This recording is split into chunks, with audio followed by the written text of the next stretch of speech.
Halo, selamat datang di channel YouTube Thalabul Ilmi. Sebelum lanjut nonton videonya, silakan klik like, share, dan tombol subscribe-nya dulu ya untuk membantu channel YouTube Thalabul Ilmi lebih dikenal banyak orang. Terima kasih. Di video kali ini, Lami akan mengajak kalian belajar matematika kelas 4 semester genap, yaitu ayo buat diagram batang bersama. Pernahkah kalian melihat grafik di TV? Biasanya, pembawa berita sering loh menampilkan grafik, misalnya dengan judul "Jumlah peningkatan pasien COVID di Indonesia". Silakan dilihat di website yang ada di www.kemenkes.go.id. Perkembangan kasus corona di tanah air memang cenderung meningkat. Saat pertama diumumkan 2 Maret lalu, jumlah yang diperiksa 339 orang dan yang positif 2 orang. Angka itu bertambah. Pada 10 Maret, 694 orang diperiksa dan 19 orang positif corona. Dan terus meningkat pada 13 Maret, di mana 1.005 orang diperiksa dan 69 orang positif corona. Angka terakhir 16 Maret kemarin, 1.230 orang diperiksa dan yang positif jadi 134 orang. Kasus corona di Indonesia mengakibatkan 5 orang meninggal dan yang sembuh 8 orang. Meski cenderung meningkat. Grafik tersebut berbentuk diagram batang. Apa kalian tahu apa yang dimaksud dengan diagram batang? Diagram batang adalah diagram yang mempunyai 2 sumbu, yaitu satu sumbu datar dan satu sumbu tegak. Banyaknya jumlah setiap kategori ditampilkan dalam bentuk batang-batang atau persegi panjang, mengikuti jumlah sumbu tegak.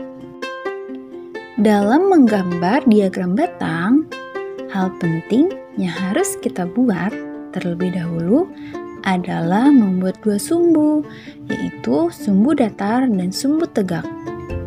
Sumbu datar berisi banyak kategori, misalnya nama buah, tahun, nama bulan, nama kelas.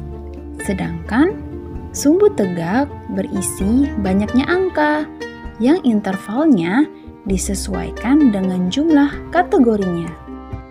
Setelah paham tentang pengertian diagram batang, bagaimana kalau kita membuat diagram batang saja? Tapi seperti apa ya caranya? Langkah-langkah membuat diagram batang. 1. Membuat 2 sumbu, 1 sumbu datar dan 1 sumbu tegak. 2. Beri nama pada sumbu datar sesuai kategorinya dan banyak kategorinya, dan pastikan jarak setiap kategori sama. Lalu, buat sumbu tegak dan beri angka pada sumbu tegak sesuai jumlah pada kategorinya. 3. Gambarlah batang persegi panjang pada setiap kategori dengan lebar yang sama, yang ketinggiannya disesuaikan dengan banyak angka pada sumbu tegak. 4. Setelah selesai menggambar, jangan lupa memberi judul dan warna pada batangnya agar lebih menarik. Lihatlah, ada ibu kepala sekolah yang sedang memberikan pengumuman saat upacara.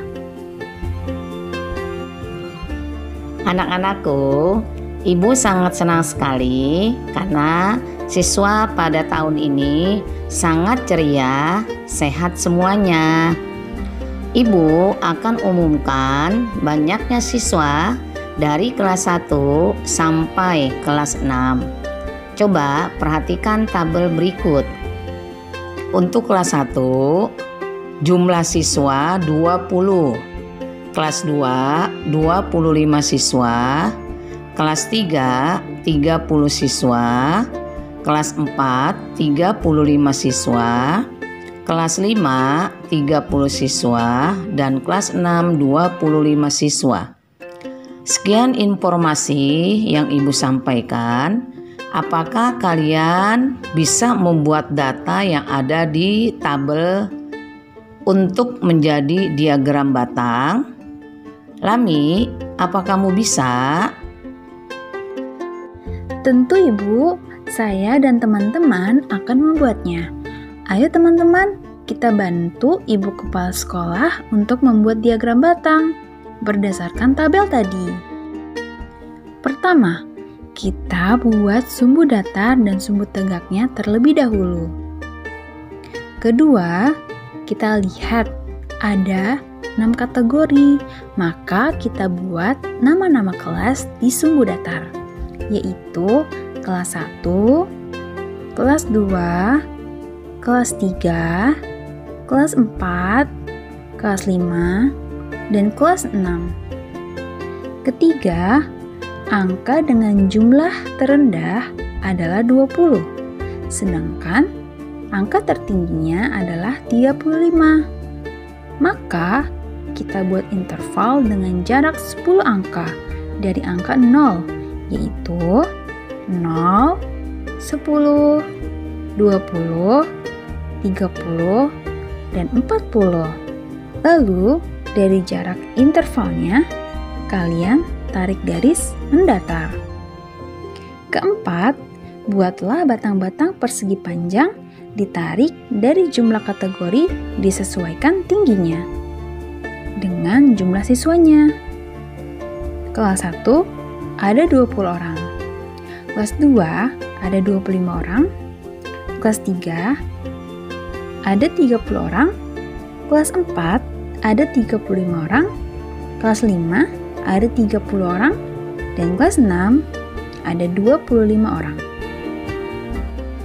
Yeay, sudah selesai. Ayo kita tunjukkan kepada Ibu Kepala Sekolah.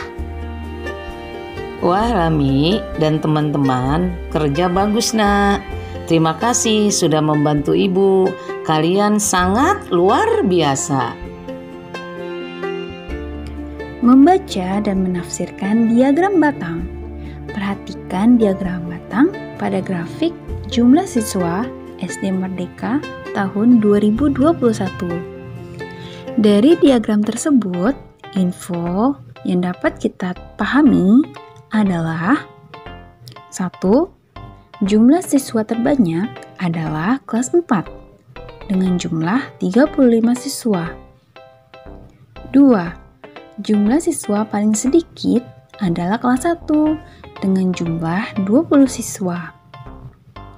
3. Selisih jumlah siswa kelas 4 dan jumlah siswa kelas 1 adalah 35 dikurang 20 sama dengan 15 siswa. 4. Kelas 3 dan kelas 5 punya jumlah siswa yang sama, yaitu 30 orang. Jadi, jumlah siswa kelas 3 dan kelas 5 adalah 60 orang. 5. Jumlah seluruh siswa di SD Merdeka adalah 20 ditambah 25 tambah 30 tambah 35 tambah 30 tambah 25. Hasilnya adalah 160 siswa. Jadi, jumlah seluruh siswa di SD Merdeka tahun 2021 adalah 165. Wah, hari ini sangat luar biasa ya. Bisa belajar, membuat dan menafsirkan diagram batang.